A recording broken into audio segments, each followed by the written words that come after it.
দেখো বন্ধুরা, দেখো একটা খারকুন পাতা গাছ দেখতে দেখতে কি বড় বড়। তো এটার দাম 20 টাকা নিয়েছে। দেখে কি ভালো লেগেছে, আমি কিনে নিয়ে এসেছি। তো এই খারকুন পাতার এই ডাঁটগুলো আছে না, এই যে ডাঁটগুলো, তো আমি পাতাটা কেটেছি, ডাঁটটাও আমি রেখেছি। তা তোমাদেরকে আমি কেটে দেখাবো, ছোট ছোট এভাবে কেটে তোমাদেরকে দেখাচ্ছি। তা কিছুটা কেটেছি, দেখতে পেয়েছো, কিছুটা কেটেছি।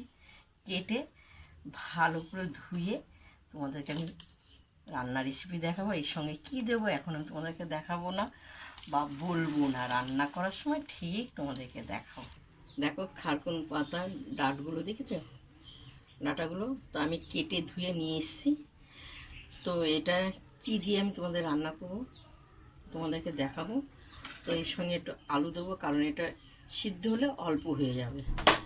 তো আমি এটা সিদ্ধ বসাবো, আলু দিয়ে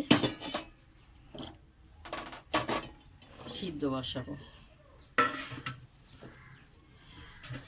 তো আমি গ্যাসটা জ্বালিয়ে দিচ্ছি, এরপর আমি ঢেকে দেবো, এটা সিদ্ধ হবে। তো খুব সুন্দর সিদ্ধ হয়ে গেছে, দেখতে পেয়েছো, খুব সুন্দর সিদ্ধ হয়ে গেছে। এরপর আমি জলটা ঝরাবো। তো দেখো খুব সুন্দর জলটা ঝরানো হয়ে গেছে। এরপর আমি কড়াইতে তেল দেবো, এর সঙ্গে দেওয়া হবে পেঁয়াজ, আর এখানে চিংড়ি মাছ অনেক আছে। তো এ দিয়ে আমি এটা রান্না করব। তো তেলটা একটু গরম হবে, তো আমি পেঁয়াজ দিয়ে দেবো।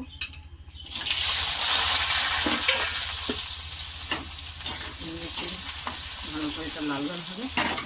তো আমার এটা চন্দন আলু, তো খুব গলে গেছে, আমি ডালগুলো একটু আলাদা করে করে সাইডে রাখবো। তো পেঁয়াজের সঙ্গে আমি চিংড়ি মাছ দিয়ে দেওয়া হলো, এতটা দিয়ে দেওয়া হলো। এটা ভালো করে ভাজা হবে, চিংড়ি মাছ পেঁয়াজটা একটু লাল লাল করে ভাজা হবে। তো দেখো খুব সুন্দর সুন্দর লাল লাল হয়ে গেছে পেঁয়াজ চিংড়ি মাছ। এর সঙ্গে আমি মশলাটা দিয়ে দেওয়া হলো, যে মশলা আমি সবসময় ব্যবহার করা হয় তাই দিয়ে দেওয়া হলো। তো সঙ্গে দিয়ে দেবো মশলার সঙ্গে নুন, তো হলুদ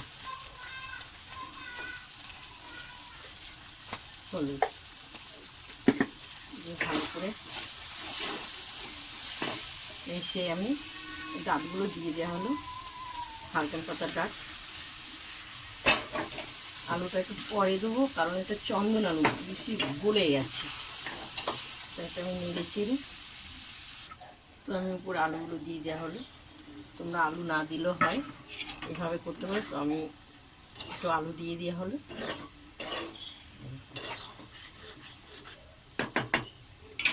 এরপর আমি একটু ঢেকে দেবো। তো দেখো খুব সুন্দর।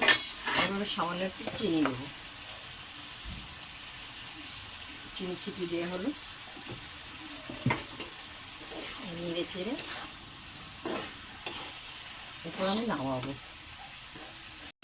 তো দেখো খারকুন পাতার ডাঁট দিয়ে আলু দিয়ে চিংড়ি মাছ দিয়ে পেঁয়াজ দিয়ে দেখো খুব সুন্দর সুন্দর শুকনো শুকনো করে মাখা মাখা তরকারি করা হয়েছে।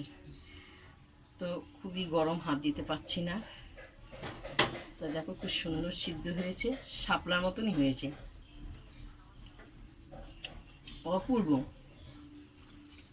তোমাদের এই রান্নার রেসিপিটা যদি ভালো লাগে দিদিভাইকে লিখে পাঠাবে, আর এভাবে খেয়ে দেখবে, খুব সুন্দর লাগবে, খুব সুন্দর হয়েছে। শুভ দুপুর, মুখে লেগে রয়েছে, একটুকু গলা ধরেনি।